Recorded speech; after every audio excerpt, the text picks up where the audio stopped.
Welcome to Lotus Lane Daily. I'm glad you're here. Today's wisdom is for anyone going through something hard.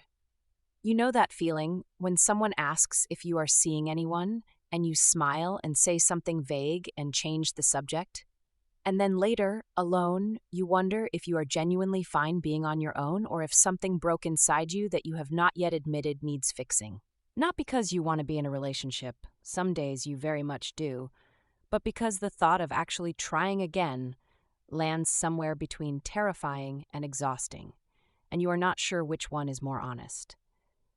Being afraid to date again after a real heartbreak is one of the most rational responses to one of the most painful human experiences. You gave something precious. You made yourself known to another person. Maybe not perfectly, maybe not all at once, but genuinely. And then it ended, or they left, or you discovered too late that the person you thought you were giving yourself to was not who you thought they were. Something that felt foundational turned out not to be. And your nervous system took careful notes. So now the idea of doing it again, the whole slow, vulnerable, slightly humiliating process of meeting someone, letting them see you, hoping it means something, like risking the whole thing all over again, feels like a lot to ask. You have already paid that price once. The question of whether to pay it again is a real one, and it deserves a real answer. What the fear is actually protecting you from. There is something important to understand about the fear that comes after heartbreak. It is not irrational. It is your mind doing its job. You got hurt. The fear is there to keep you from getting hurt the same way again. That is a feature, not a bug. The problem is that this protective instinct does not know how to calibrate. It cannot tell the difference between a genuinely bad risk and a healthy one. It just knows, last time I opened up, I got hurt. So now it treats all openness as dangerous, all intimacy as a potential threat, all interest in another person as the first step toward another loss. This is why people who have been badly hurt sometimes end up choosing partners who are emotionally unavailable, someone who will not get close enough to hurt them, or sabotaging things that are actually going well, because the proximity of real possibility is more frightening than the predictability of nothing. The fear is not laziness or commitment phobia or some defect in your character. It is a wound that has not finished healing, trying to protect you from further damage. Recognizing this does not make the fear go away, but it changes your relationship to it. Instead of being ashamed of it, you can be curious about it. Instead of fighting it, you can ask what it needs. The grief that did not finish. A lot of people who are afraid to date again have not fully grieved the relationship that hurt them. This sounds obvious, but the mechanics of it are subtle. We live in a culture that treats heartbreak as something to get over as quickly as possible. Move on. Get back out there. Time is a healer. You deserve better anyway. All of that is true and also slightly beside the point. What you lost was not just a person. It was a version of the future you had started to believe in. A relationship with another person involves so much quiet investment.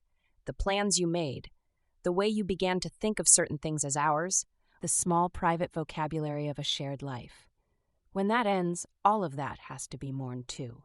And that mourning takes longer than the culture allows for. An old letter on human suffering says something that I find true. The grief of losing someone we love is the proof of the depth of our love. Do not be ashamed of your grief. It is sacred.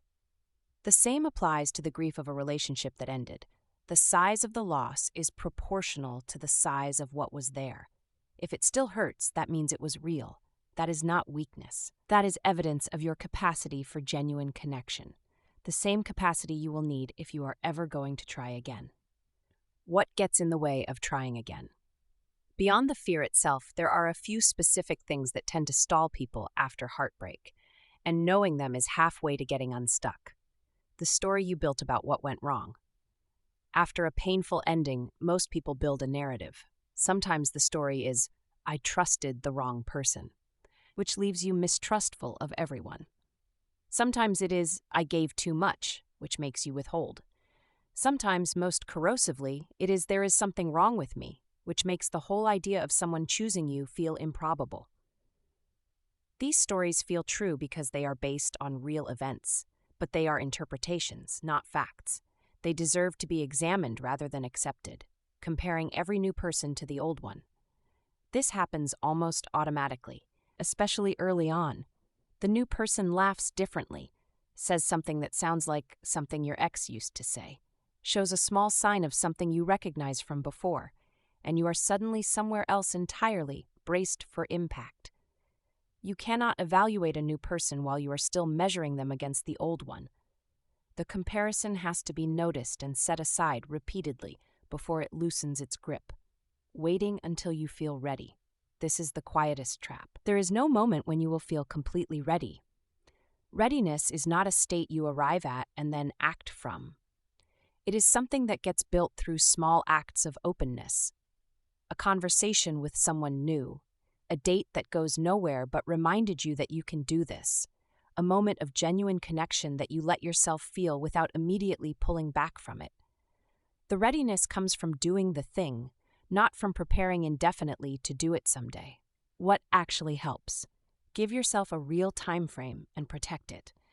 If you are not ready to date, decide clearly that you are not dating for the next 3 months, or 6, or whatever is honest, and use that time for something other than waiting. Read, move, build something. Let yourself be a person, not a person in recovery. Then, when the time comes, reevaluate from that stronger place. Lower the stakes on early interactions. A first conversation with someone new does not have to be the beginning of anything. It can just be a conversation. A first date does not commit you to anything except the next hour. The tendency to future project, this person could hurt me the way the last one did, collapses when you stay inside the actual present moment of whatever is happening. Notice the difference between the fear and your actual instincts. Fear tells you to run from everything. Instinct is more specific. It flags real problems rather than imaginary ones. Learning to tell them apart takes practice, but it starts with slowing down when you feel the urge to pull back and asking, is this a real signal about this person, or is this me protecting old wounds? That question is the beginning of getting unstuck, the part that nobody says. There is a sentence that a writer I admire put plainly, and it is one I come back to. There are no deadlocks in life. There are only people who have given up. As long as you refuse to give up, you can always find a way forward. That applies to heartbreak. It applies to the door you have been keeping shut. Trying again does not mean you have forgotten what happened or that the loss did not matter. It means you have decided that being really alive, open to what might happen next, is worth more than being safe from further pain. You do not have to decide that today. You do not have to decide it at all, on any schedule other than your own. But if part of you is reading this at 2 a.m. because you are lonely and afraid and wondering if you will ever trust another person again, then that part of you already knows what it wants. It just needs a little time to catch up with itself. The fact that you were hurt means you were present for something real. The same presence that made you vulnerable is what makes genuine connection possible. You have not lost that. It is still there, and it will still be there when you are ready to let someone else see it. That's the wisdom for today. If something here landed for you, share it with one person who might need to hear it too. Take it slow. I'll see you tomorrow on Lotus Lane Daily.